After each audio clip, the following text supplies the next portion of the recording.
कैसे चढ़ाऊँ भोला फूले बेले पति, कैसे चढ़ाऊँ भोला फूले बेले पति।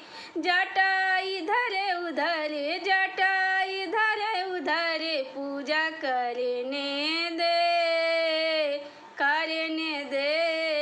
ओ भोले तेरे सिर पे है गंगा जल, मैं कैसे चढ़ाऊँ हो।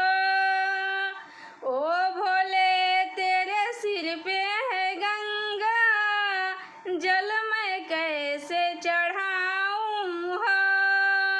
गंगा हटा दो जल मैं चढ़ा दूँ, कर डालूँ सिंगार हो। कैसे चढ़ाऊँ भोला फूले बेले पति, कैसे चढ़ाऊँ भोला फूले बेले पति। जटा इधर उधर जटा इधर उधर पूजा करने दे।